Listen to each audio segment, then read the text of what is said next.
Now it works. Strange. I need to dock it. All right, let's start again. Lesson 31. The microphone didn't work properly, so the small, short introduction got lost. We start a major subject today, the philosophy of the Kleshas, according to the Yoga Sutras of Patanjali, chapter 2. It's a very interesting subject because it teaches us a lot about ourselves if we pay attention. You know that yoga is all about consciousness, so if you understand what we're discussing here, daily life will become the school of life, basically. Every experience that you have in daily life, every interaction that you have, if you follow how all this works, it teaches you something about yourself every time. So very interesting and absolutely transforming the human being.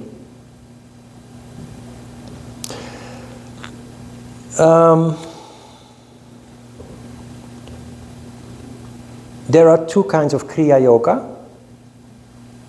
We had Kriya Yoga in the Hatha Yoga Pradipika, where it was not so extensive. There were 6 exercises, actually 7, including Kajakkarani. There were 6 exercises that are designed as a bridge from physical exercise to energy control, which is a mental exercise. Because many people have difficulty to... Physical exercise is easy, it's dealing with the gross body, but energy is a whole different matter for many people. People understand energy, but not on the level of human functioning. And so the Kriya exercises are designed in a very practical way to teach us, to prepare us for energy control using the power of thought. So that is the Kriya Yoga from the Hatha Yoga Pradipika. Kriya Yoga from Patanjali is much deeper, much more extensive. What does Kriya mean? Kriya contains the stem word, the Sanskrit stem word kr, which simply means do. It is the same kr that you find in karma. If you understand that, then you realize that karma has something to do with what we do. And that's easy to understand because most people, at least on a simple level, understand that karma means that if you do something bad, it will come back to you. So that is the law of cause and effect, or the law of action and reaction. If I speak angry words to you, you will get angry back at me. That is very simplified explanation of what karma means. So it's related to doing. Kriya is doing things consciously. So we did that with the Kriya exercises from the Hatha Yoga Pradipika to help us realize, to help us feel energy in our body. I told you a little bit as a joke, but serious, to help you understand energy. Pay attention when you need to go to the toilet. What makes you go? And for the first time in 30 years or 40 years, depending on your age, for the first time you realize it's energy that makes you get up and decide to go to the restroom. It's a whirl of energy. So Kriya means do, but doing things consciously. And that's what we're going to learn here. Live life consciously. Why? Because according to Eastern philosophy, life is full of misery. Life is a valley of tears. And if you look at many philosophies and religions, tell us that life is misery and we just have to accept it. We just have to suffer. There's a very negative approach. The approach of yoga is, yes, life is full of misery, but there is a reason why life is full of misery. It's because of ignorance. Ignorance means lack of knowing. It's because we are functioning subconsciously. We don't see that what we are doing is leading to misery. So we suffer every day, again and again. When you start living life consciously, you start to see why you are suffering. And in the end, and this is the difficult part, it always comes back to ourselves. So, very important step we need to make in this process is that we stop blaming outside factors for our misery. That doesn't mean that what other people are doing is right if they hurt us. But in the end, if you look a little bit deeper, we could have avoided it. Because in the end, we attracted the misery towards us by our own energy, by our own actions, physically, verbally, or mentally. So this is crucial. The big obstacle in this process, in accepting that we always need to look at ourselves and stop blaming others, the big obstacle again is ego. It is because of ego that people don't want to be blamed. Just look at it. Whenever you tell somebody they did something wrong, they get angry. Why? Because of ego. Ego doesn't allow them to admit that they did something wrong. It's the same with us. If you want to improve the quality of your life and reduce misery, you need to overcome ego and have the courage to look at yourself as the cause of the misery that you experience. So Kriya is simply doing things consciously. This is Kriya Yoga in accordance with Patanjali.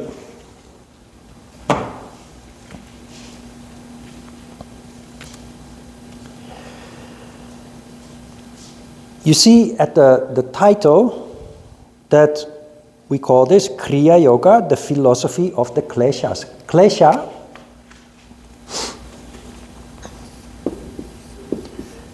A klesha is the misery that you attract in life.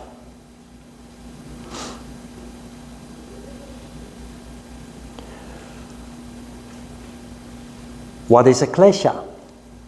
A klesha, I've mentioned before, in the end, everything is energy. Everything. If we say something, it's energy.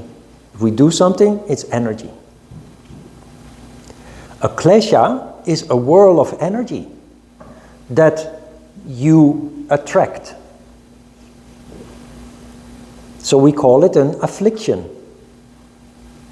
It's something that affects you and makes you suffer in one way or another. The question is, of course, how did you attract that? Why did it happen to you and not... What is happening to me is not happening to Soyoung. What is happening to Soyoung is not happening to Hyunjong. There is a reason for that. So why do I attract this particular misery in life that you are not experiencing? You are experiencing other misery that I am not experiencing. Why? That is because each and every one of us are conditioned in different ways that started since we were born. We have different experiences in life. So what you look at when you look at me is a sum of experiences. And if there are many negative experiences in my life, in my memory, then I will very often manifest in a negative way. When I manifest in a negative way, when I express myself in a negative way, the people who are close to me will react in kind.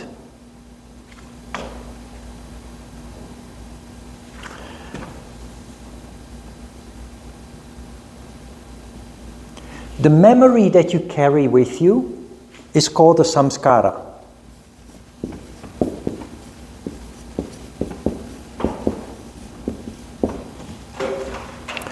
Samskara is memory, but it's not manifesting. It doesn't express itself.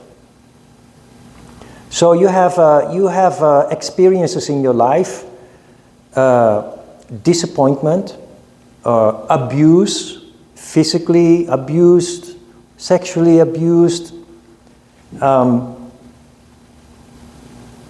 There is a whole array of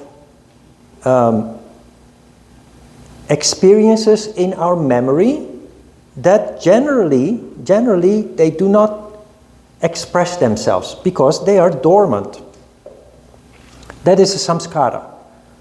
It's like data on a computer, on a hard disk, hard drive of a computer. It's full of data, but it's not active. When you click, it becomes active.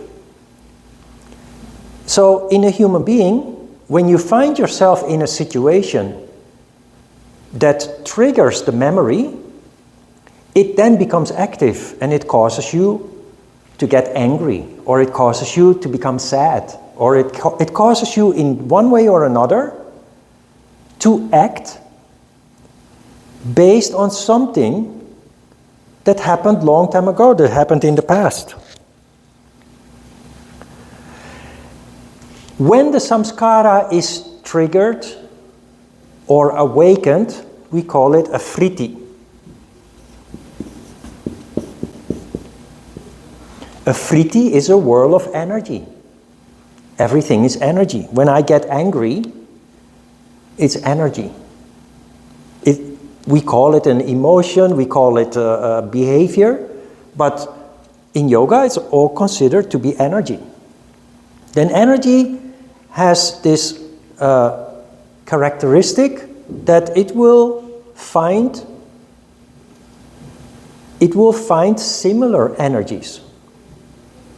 So if I'm a very friendly, nice, soft and mild person, I will attract other people with the same kind of characteristics. People who are also friendly, nice, kind, soft in character. If I'm an aggressive person, always angry and shouting and rude and what have you, I attract people who are angry, rude and unfriendly. Now, because we don't understand, because we are ignorant basically, because we don't understand how this works, when we are confronted with people that are unfriendly to us, we will say, this person is treating me bad. But what we do not realize is that one way or another, like it or not, and for this really it is important to overcome ego, one way or another we have attracted that kind of behavior. Because what happened is that person also has a samskara. That person is not always angry and behaving in nasty ways and being rude. But your presence triggers their samskara, and suddenly they behave in a nasty way, being rude and angry and aggressive. We blame that person for behaving inappropriately, and they are, no mistake, their behavior is inappropriate, but that doesn't solve the problem.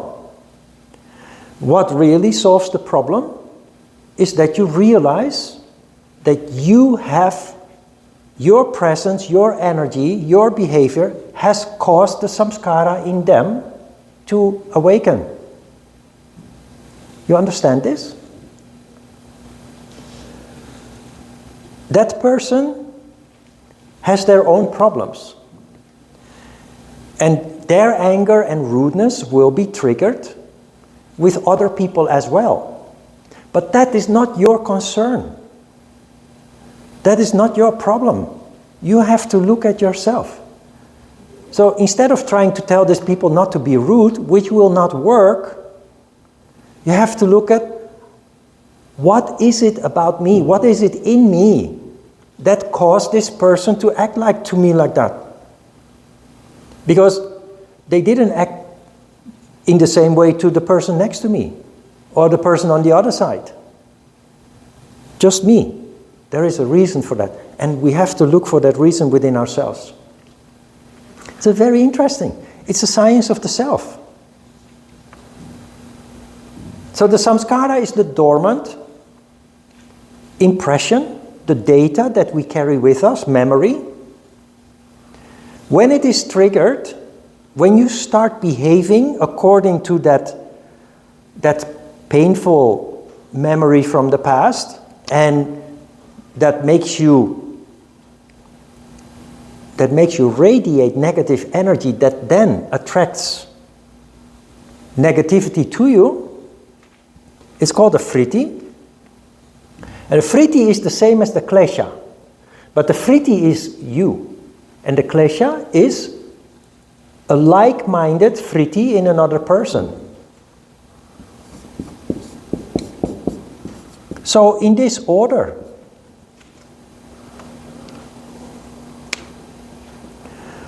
so try to look at it from this perspective.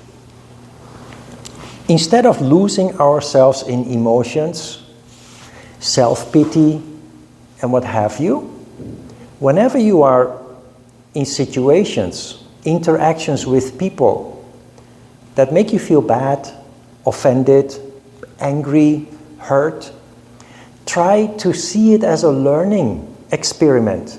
Try to see it more as a positive thing rather than a negative thing. Instead of saying, oh, pity for me, poor me, having to suffer again like this, try to see it as an opportunity. Oh, hey, look, it's happening again. I would like to know why.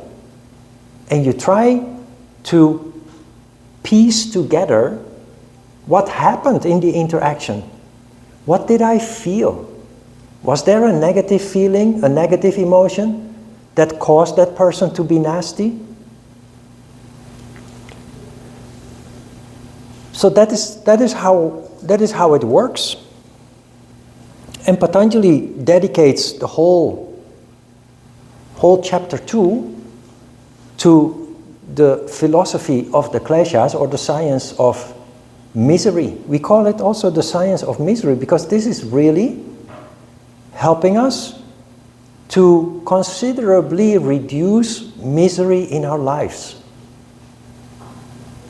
Very, very interesting, and I'm pretty sure if people knew that this even existed, everybody would want to learn.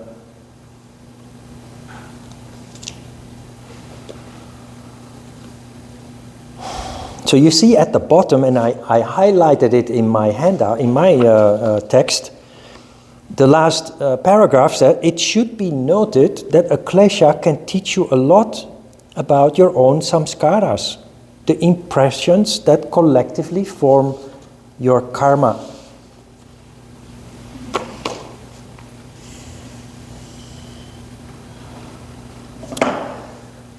So let's read from Patanjali, chapter 2, Sutra 1. Austerity, self-study that leads to the knowledge of the self, and complete resignation to Ishvara constitute preliminary yoga, Kriya Yoga. What you see here in this sutra is 3 niyamas: austerity, self-study, and surrender. Now remember that I explained at some stage that Kriya Yoga is the yoga of doing. That is the first stage in your development on the path of yoga. It starts with doing. Not reading books, but asana. Physically engaging, practicing asana. That is austerity. Kriya means starting doing things, but doing things in a very particular way. Because normal people, unconditioned people, they're always doing things. But it doesn't lead to anything. Maybe it leads to something, but it's very neglectable. Yoga gives us a system, a framework, very systematic. If you follow it properly, according to how it is presented, in that order, it is a very powerful tool, a very powerful system to lead to transformation of the human being. It leads to increased intelligence. It leads to the opening up of the crown chakra, where people develop characteristics they never possessed. Deep insight, wisdom, intuition, love, unconditional love, all these qualities manifest as a result of this. But it only works if it is done correctly. That is why Kriya Yoga is doing, but doing in a very particular way. Most people who do yoga do not follow the framework, the systematic approach, and therefore they will never benefit that much from their practice. There are always some benefits, of course, that you become a little bit fitter, a little bit healthier, a little bit stronger from all the exercises that you do. But the way that you transform, that I have transformed as a result of doing yoga correctly, most yoga practitioners will never go through that process because they do not practice correctly. Kriya Yoga, you're doing things, but doing things consciously from now on.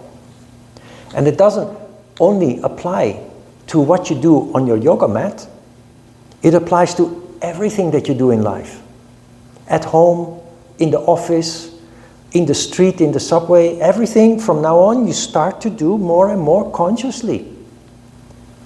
And as a result of that, your insight will increase, will multiply enormously. Insight in yourself, but also in the world around you. So,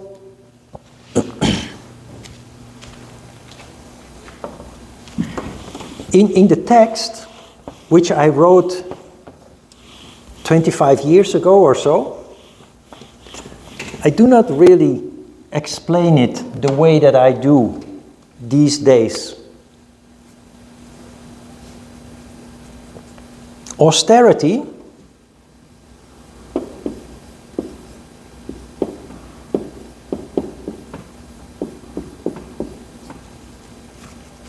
is the practical part of yoga. Done correctly leads to certain results, right? It leads to... You see in the handout that I wrote, it leads to increased physical health. But what is really important is that increased health, increased levels of energy, leads to consciousness and sensitivity. And that's not in the text. But that is important because your increased consciousness and sensitivity automatically leads to the next step, which is self-study. In the text, what I wrote is that because now you're healthier and you have more energy, you can now dedicate your time and use your energy to do self-study. It doesn't work like that. Self-study occurs naturally. We have talked about this before, probably on several occasions, because this is key to yoga. Self-study is not something that you do by sitting at a desk and saying, now I'm going to study myself. It's something that you do naturally because of austerity leading to increased consciousness and sensitivity. You naturally start observing yourself. And you develop great insight into yourself. Not the self that the world has presented to you, not the self that you are indoctrinated or conditioned to think you are, but the real self with a capital S that is related to your true characteristics, to your soul consciousness. So, austerity naturally leads to the next step. Now that you are more sensitive and conscious, the next step is important to be introduced. We call it surrender. It was the last of the niyamas. And in the yoga scriptures, it is called Ishvara Pranidhan. It means surrender to God, which make it sound like it's a religion.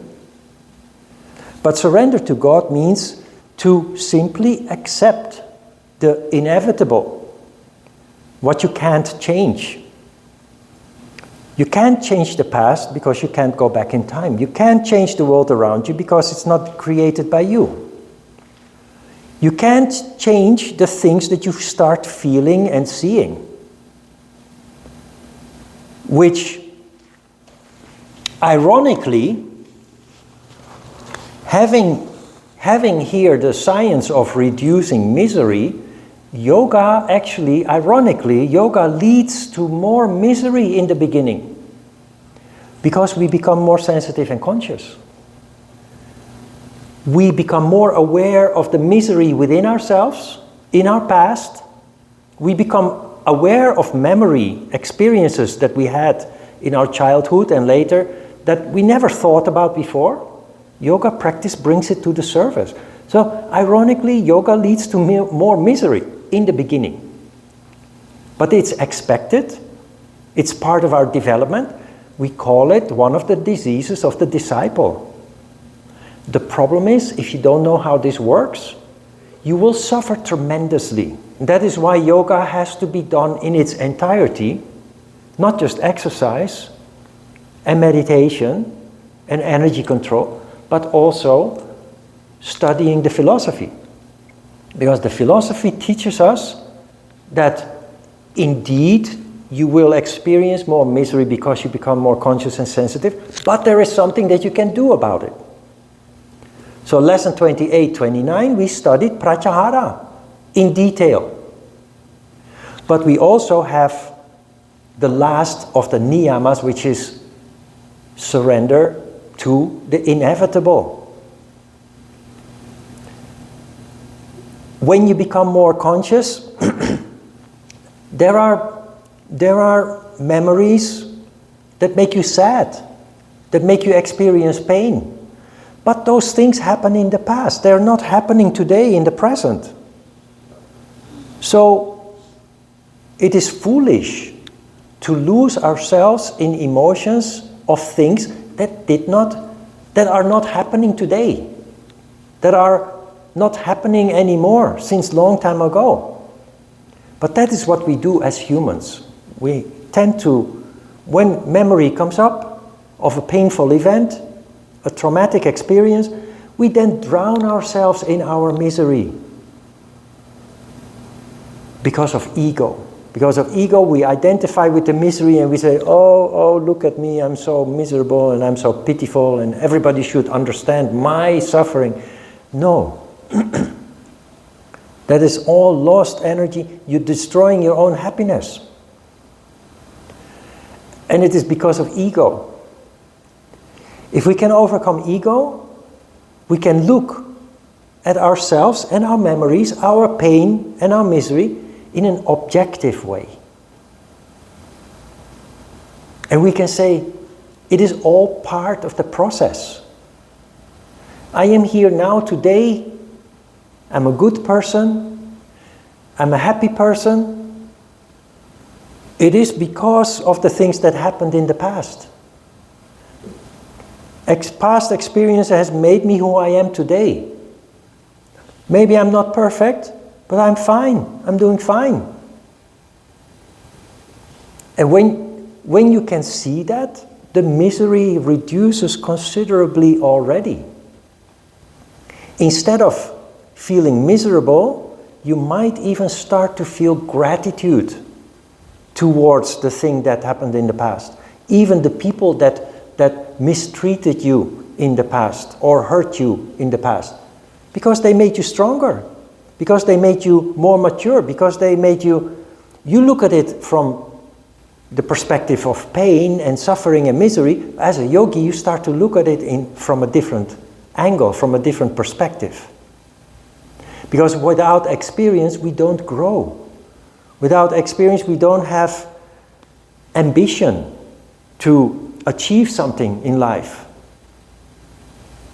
So instead of feeling miserable and blaming the people that treated us bad, we develop gratitude. The opposite.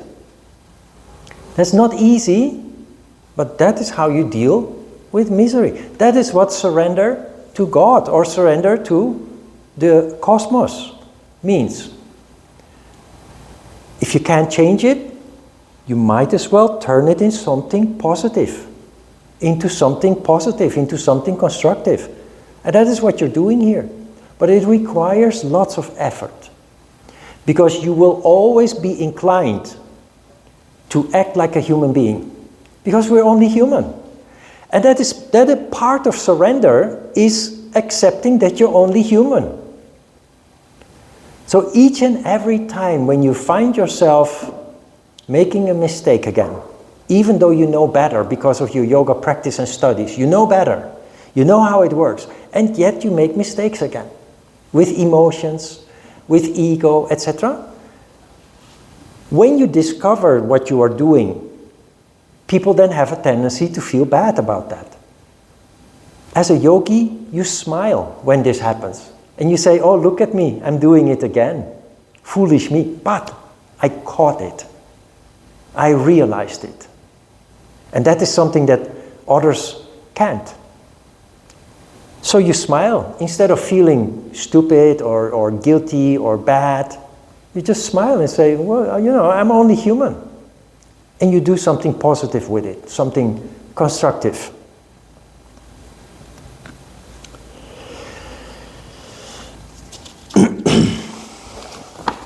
Sutra 2.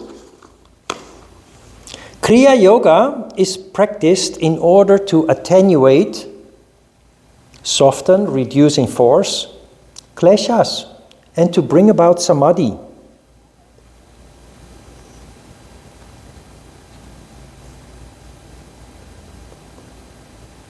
Patanjali is telling us here, if you do yoga correctly, consciously, it leads to a reduction in misery.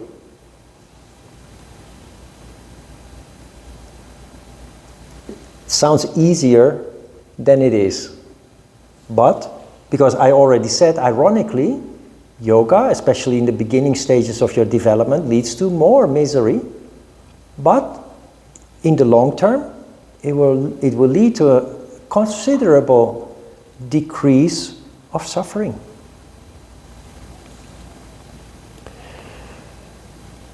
Because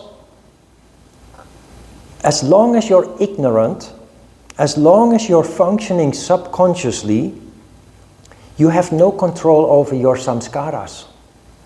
So every time a samskara is triggered because of another person's behavior, because of a certain situation that you find yourself in, you will simply fully express the vritti that results from the samskara being awakened.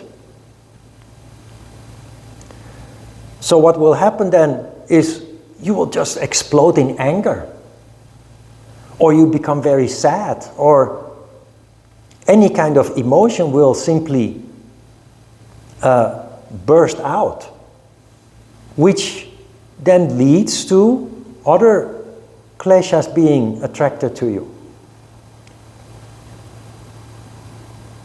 Now you understand that there is something inside you that is being triggered, which is related to memory from the past. Memory that now also becomes conscious.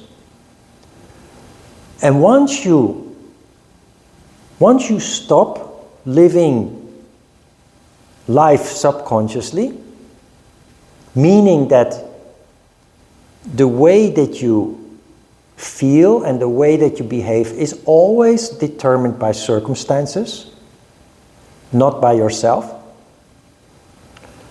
Circumstances make you sad, circumstances make you happy. So you're kind of like a victim of the circumstances or a slave of the circumstances. But now that you start living life consciously, you see what is affecting you negatively and positively. And when you start seeing this consciously, you have a choice. You can allow it to happen, or you can shut it down. That is the advantage of being conscious of yourself, your past, what makes you tick, what makes your heart beat. When you're conscious of it, you see something happening that you know is going to lead to misery, you can say, no, I'm not going to let this happen. I control myself. You understand that? It's your choice. It's very difficult. But practice makes perfect.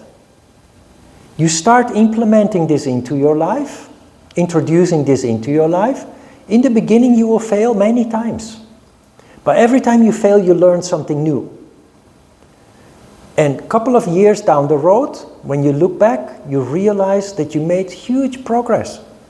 Because life will become your school, the school of life. Daily experience is what is teaching you. Not from a book, not in a school.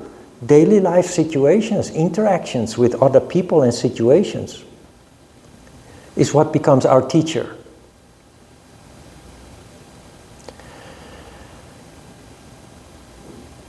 What is interesting here is that Patanjali also mentions that it brings about samadhi. Samadhi is the highest level of meditation. Now when you talk with other yoga teachers about samadhi, the way they talk about it is very mysterious. They say it's very complicated, very difficult, and normal people can never achieve samadhi. They cannot achieve samadhi because they don't even know what they're talking about. Samadhi is being in such a calm state that you become contemplative. Your mind becomes contemplative. In contemplation, you can understand the most complex and complicated issues. That is how ancient people practiced science. Ancient people had insight in the universe without telescopes, without electronic tools and what have you, without all the sophisticated machines that we have. Ancient people had insight in atomic structure. They developed that in contemplation. So every community, every tribe had their own magician. They had their own medicine men. And those people were like yogis. They were trained. That is why they often live separate from the community, so they are always in silence. They create the circumstances that we read in chapter 1 of the Hatha Yoga Pradipika.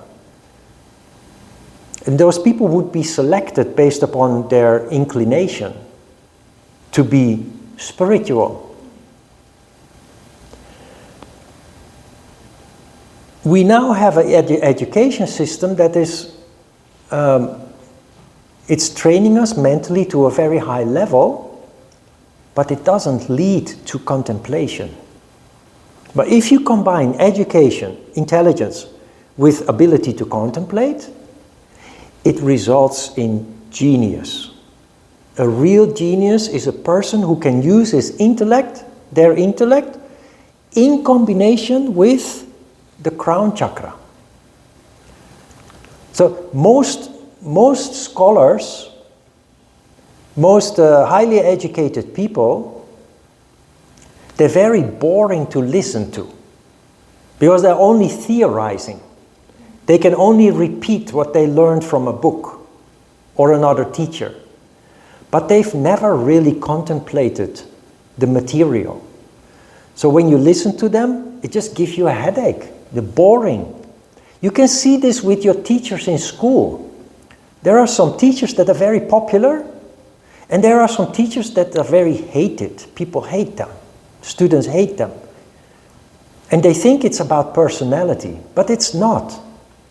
The teachers that are very popular, they are inspired. They function in the crown chakra. So when they talk about their subject, they make your eyes dreamy and they give you new insights. They don't read from the text from the book, but they tell you a wonderful story about a very boring subject. Those teachers are popular. The teachers that are not popular are the teachers that have no inspiration. They have no crown chakra. So all they can do is just theorizing and they just tell you, for the next week you must memorize page 1 to page 15 and then we're going to do a test. Very boring and very, it destroys students' enthusiasm to learn. You combine intellect, intelligence with the crown chakra, contemplation, it leads to genius. And you see this characteristic in history with people who had amazing new inventions. There are many people these days, of course, too. Like Apple, for example, the brand Apple is so popular because it was developed by people who were inspired. People with great intellect in combination with contemplation. So what do they call Apple products? They call them intuitive. Because of this. But Einstein was a genius. 100 years after his death, they are still trying to understand some of his theories. Because there are not many people who have that depth of contemplation that he had when he developed those theories, those insights. And if you look at his personal story, you see that he's a Kleshas. He's a what do you call that in English again? No, not in a negative way. Eccentric. Eccentric. Highly intelligent, but behaving like a little child. And you see that with all great geniuses, they're just little children in an adult body with an incredible intelligence in combination with contemplative power, contemplation, the power of contemplation. I think I mentioned before the Dalai Lama and Bishop Desmond Tutu from South Africa who died a couple of months ago. There you can see that real spirituality, meaning the crown chakra being fully activated, working, is always accompanied by childlike behavior, by joy, by happiness, by childlike behavior. And that is not a bad thing, that is a good thing, because it's all about energy. People who are very dark and very gray and claim to be very spiritual, you have to question whether it is true. Because those two do not go together. Being very gray and dark and very serious and never able to make a joke or laugh about jokes or being playful. People who don't have those qualities, they don't have the energy for spirituality. Because one does not go without the other. Samadhi, don't listen to those people who talk about it in very mysterious way and say that it's unattainable for normal people. Samadhi is what happens when you're in a very calm and quiet condition, where you have epiphanies, where you suddenly, without any effort, suddenly you have an insight into something that you have been thinking about maybe for months. And every time you think about it, you get a headache, sleepless nights, and you think, oh my goodness, it's impossible to solve this problem. And then suddenly, while you're washing dishes or walking in the park or just doing something totally unrelated, suddenly you have an insight. Well, samadhi is of course not the spontaneous epiphany. The practice of samadhi is of course controlled. You build it up. Because epiphanies happen spontaneously once in a while, but when you practice yoga regularly, you create a condition where you become contemplative most of the time, during the day and the night. So real samadhi is controlled. But it is not mysterious and it is not unattainable. Any contemplative mood where you solve problems, you can consider to be at least somehow a form of samadhi. And it is the natural result. Why Patanjali mentions it here is because all the disruptions that we experience in daily life caused by the samskaras, the frittis and the kleshas, by our suffering, do not allow us to be in a contemplative mood, because we're always disturbed. Because we're always wasting energy on emotions and other people's behaviors and all kinds of things that basically distract us from having all our energy going up and leading to contemplative power. So what he is suggesting here, if you practice yoga regularly and correctly, samadhi is something that happens naturally. You can talk about it a lot and make it sound very difficult, but actually it just happens very naturally. Okay? Questions? Long story as an introduction for the philosophy of the Kleshas. Just digest the whole story and let me know if you have questions later on. All right, let's have a short break.